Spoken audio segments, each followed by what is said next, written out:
Have you ever wanted to know how to one-sword Crota, how to complete Abyss completely stress-free, or finish Ir Yut in under 2 minutes? Well, if you have, you've come to the right place. In today's guide, you're going to learn how to master each encounter using optimized strategies and damage rotations, which will no doubt make the experience of running the raid more efficient and especially more fun. So, without further ado, welcome to Crota's End.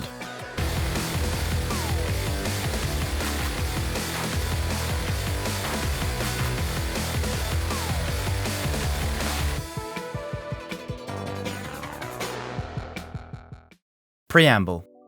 The Chalice of Light mechanic is an integral part of the entire raid, and there's a few things you should know about how it functions before we dive into the encounters themselves. By default, the Chalice fills slowly over time, but this process can be massively accelerated by two things. Number one, doing damage fills the Chalice faster, and number two, getting kills also fills the Chalice faster. Normally, the Chalice takes about 30 seconds to fill, but with optimized ad clear, this can be brought down to less than 10 seconds. Relic damage is an important factor in Bridge and Crota, and if stacked correctly, the corresponding encounters can be massively sped up. The Relic sword in Crota's End is weird in that buffs don't work on the sword unless a player has Radiant and another buff on top of that. What happens here is that the sword ignores Radiant but keeps the other buff, which in most cases is usually Lumina as it's the easiest to provide. Assuming they are debuffed with Tractor Cannon, stacking Radiant and Lumina will let you kill the Bridge Gatekeepers in 4 hits or take down Crota's shield in 1 sword. Finally, the raid is still relatively new, meaning that at some point in the future after this video is posted, newer strats could be discovered which let you complete certain encounters more efficiently, but I'm confident that what you will learn from this video today will still hold its value in the months to come. Also, just quickly, if you're a fan of the channel, consider joining the Discord. We're trying to reach 2,000 members before the end of the year, and we'd love to have you.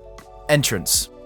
The goal here is to fully construct the bridge over the Hellmouth by capturing the plate in the middle. The quickest way to do this is by spawn killing adds, swapping Chalice when needed, enlightening the plate, and by the time this second enlighten occurs, it should be fully built. From an efficiency standpoint, you really only need 2 or 3 players to be building the bridge, meaning you can have the rest of your team perform the 0-1 skip, so they're already at the bottom to start Abyss. For me personally, the easiest way to hit 0-1 is to come right to the edge of the bridge, drop down slightly, eager swing into the pocket, and grapple or swing again into the safe zone. When you're here, light swing into this wall and make a 180 turn, and then eager swing into the pit when you're about this high. After that, simply fall down naturally or guard swing to fall down faster. When the bridge is built, make sure the bridge players move forwards and hit a necessary CP that spawns in the Chalice of Light at the bottom. Abyss. Loadouts wise, it's best if all players run a Strand subclass with the grapple grenade equipped, and Warlock specifically should be using the Wanderer aspect as it makes traversal trivial. As for weapons, everyone should be on an Eager Edge sword, Trinity Ghoul for ad clear, and be sure you have a method of stunning unstoppable champions. Mechanically speaking, the aim of the encounter is to deposit the Chalice of Light in 5 separate podiums of light scattered throughout the map, and then build another bridge leading to the Oversoul Throne. The typical vanilla way of carrying this out is by traversing the encounter from lamp to lamp, inspecting each one to see if it contains a nearby podium, while also juggling the Chalice and avoiding deadly pendulums and holes. The locations of the podiums are random and they're usually scattered 3 lamps apart. Once you're at the end, much like entrance, you once again have to capture the plate and build the bridge, making sure you enlighten it along the way to speed it up. Also note that the final podium next to the plate is pointless, you don't need to deposit the Chalice in this one. Now let's get into the good stuff, starting with the fastest way of doing Abyss, known as scouting. Scouting involves sending each player to a specific region of the map early to identify or scout the locations of all 4 non-static podiums. Using this map, you can see that it's best to imagine the encounter split into sections, and the goal here is to send 1 player to each section to check which lamp in their section contains a podium. This can be done by either grappling normally, grappling to tangles, or sword skating. The players hanging out on the top section should also save as many adds as possible to kill only after the Chalice has been retrieved from the final podium, which speeds up the bridge enlighten process. Also, remember how I said that the podium locations are random? Well, this isn't exactly right, since recently it's been discovered that if a podium is present at lamp 13, the other podiums are always located at 15, 9, and 5. No scouting required. Do keep in mind that 13 is the key, meaning that if you know 5 has a podium, you can't just assume that the next ones are 9, 13, and 15. Only 13 can tell you this information for sure. Finally, you've probably had it once or twice where you die when trying to enter the portal to bridge, and the reason for this is because the portal doesn't like it when multiple people enter at the same time. In order to avoid the turnback, just be patient and enter the portal one at a time. Bridge. Loadouts remain mostly the same as Abyss, but it can help to have some people running Tractor Cannon and Lumina to speed up Gatekeeper kills. Having 1 or 2 players running Solar to provide Radiant also helps for this. The aim of the fight is to get everyone across the bridge and defeat a total of 10 Gatekeepers. The most foolproof way of completing this encounter is by getting 5 players enlightened on the near side and then sending the 6th player with the Chalice alongside another enlightened player carrying a sword to the other side. Begin the fight by sending 2 players to the middle plate and 1 to each totem. One of the plate players will have the Chalice, and once full, instruct the second player to take it and enlighten the plate. From now on, the second player can pick any of the other 4 players and instruct them to take from him when his Chalice is full. Repeat this process until everyone including the middle plate player is enlightened, and when the 6th player collects a Chalice, have them cross the bridge with someone else who has a sword. Once you're on the other side, deposit the Chalice and help your teammate kill his Gatekeeper. After this is done, bring another sword across, and after the new Gatekeeper is dead, instruct the near side players to hop off plates and spread out looking for the new Swordbearer spawns. The 3 players on the far side should now step on their plates and continue maintaining the bridge from their side until all 3 remaining near side players have crossed and defeated their corresponding Gatekeepers. At this stage, split your group by having 1 player go left and 1 player go right to spawn camp the adds, and the remaining 4 players in mid should start passing the Chalice once more. Only 2 players need to become enlightened, so be sure to preserve the Chalice again after this is achieved. After the ogres on left and right are defeated, the final 5 Gatekeepers will spawn from the mid doors, so have your 2 enlightened players collect a sword each and kill the Gatekeepers to end the encounter. Doing bridge this way takes about 5 to 8 minutes, however, there is a way to drastically reduce this to as little as 3 minutes using a method involving sword duping and having near perfect movement, but to be honest, this strategy deserves a video of its own since there are so many moving parts to make it work. So, for the purposes of keeping this video's length to a reasonable amount, I will not be sharing this strategy today and will instead dedicate an entire video to it at some point soon. Besides this, let's talk about some more general things. The exact conditions for Swordbearer spawns can be useful to know, the first of which is making sure the bridge is built a certain amount. The bridge must have at least 3 ghost segments built, and the sword on the other side must be preserved in order for the next Swordbearer to spawn. This basically means that if your bridge is always built enough, a Swordbearer will always spawn upon the previous sword being preserved, so it can be useful to call out preserve when you do so players on the near side know a new Swordbearer just spawned. It's also possible to cross the bridge without it being built, which is done via throwing Wanderer Tangles. In order to make it across every time without fail, you can throw the Tangle from pretty much anywhere as long as you grapple again after it snaps while aiming at the middle symbol on the wall, performed like so.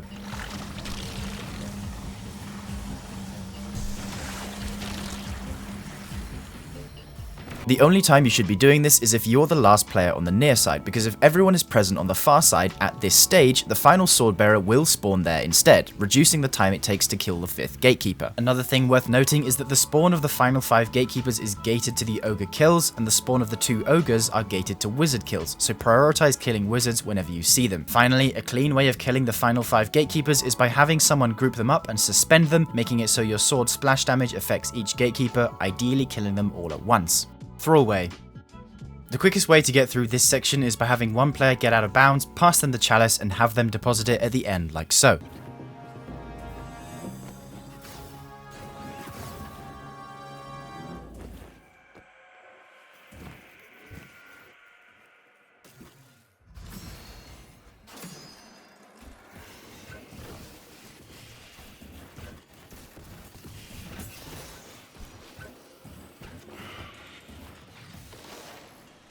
If you don't want to do this, instead of waiting for the Chalice to fill, it's possible to break the Shrieker by casting Needlestorm and angling your camera to the right so your left hand pokes through. The only way for the out of bounds player to get ammo when they re-enter is by having someone create a Temp Perma like so,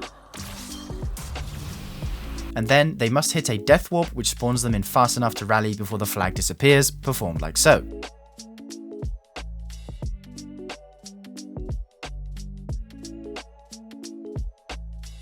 Ir Yut.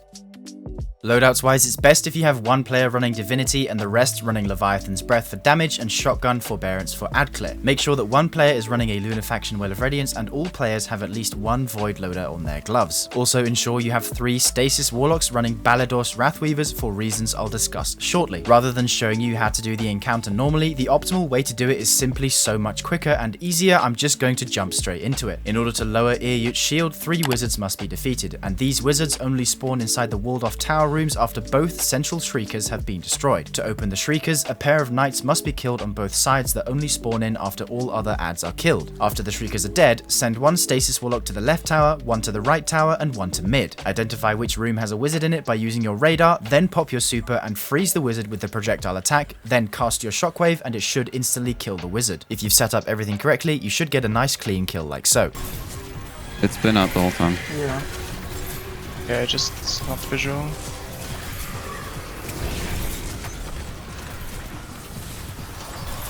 That was out. It's 5. I've stopped.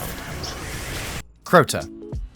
Loadouts wise, you have a choice between the Lament or an enhanced surrounded bequest for damage. They're both about equal, so it would just come down to personal preference. Make sure you have one player running tractor cannon, which if you have one, this should ideally be a Strand Titan with Banner of War, as they can use their melees for damage and provide 10% extra sword damage for the team. Try to have at least 2 Well of Radiance Warlocks, and the rest can be on damage supers. Lumina is also a very strong pick for this encounter, so have at least 1 or 2 people using it. Right as you begin, this isn't a Crotazen specific tip, but Warlocks using Lumina can place an Assembler Rift on the circle right as the encounter is getting started to generate a few noble rounds before the barrier goes down. In order to start damage, you must break Crota's shield, which is done using the Relic sword. The spawn of the Swordbearer is triggered by killing both sets of Boomer Knights on the tower platforms, and like before, you must get someone enlightened by passing the Chalice in order to pick up the sword it drops. Like I mentioned in the beginning, in order to one-sword Crota, the player carrying the sword must have Radiant and Lumina, and Crota needs to be tracted. It's easy enough for teammates to give the sword runner Lumina, but it's best if they proc Radiant themselves to save their teammates the hassle. Making sure you have Ember of Torches and Ember of Solace, simply snap an ad right before you pick up the sword and head straight for Crota. Perform the combo of heavy, super, heavy, heavy, making sure you animation cancel the first heavy attack by supering about half a second after you see it come out, and his shield should go down. Before we talk about damage, I want to mention a few quick optimizations, starting with swording out of the center. It's possible to sword out of the center chamber when the encounter begins by performing a grounded heavy attack with an eager edge sword right as you see the white circle on the ground disappear. If done successfully, this player should now hit a nearby CP that triggers the spawn of the ads early, which can be hit at either the left or right doors. Next, it's important that Crota is in a favorable spot for damage where there are plenty of nearby ads for surrounded procs, and the best spot for this is anywhere near the left or right boomer towers. Have one player get his aggro and kite him by blocking him with a sword until he's in this spot. Now back to damage. If you're using Lament, your combo should be 2 light, 1 heavy, 1 uncharged, provided you have at least 1 Loosened Blade mod, and if you're on bequest, open with a heavy attack and from then on only do light attacks. The player responsible for placing the well should also try and place it on top of Crota's back so that it's off the ground and can't be broken by him. With the correct setup, it should be a pretty easy one phase like so.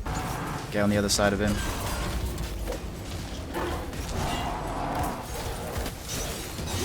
Well, I'm just gonna have to play it. Yeah. I was gonna try and place it on top, but it's fucked up. yeah, that's gonna run out, so we're gonna need Push him.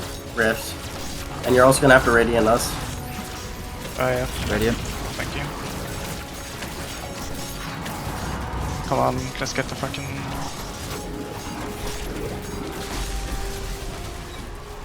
I'm gonna do it after first slam, remember? Yep. The killing. 1. Welling. Damage.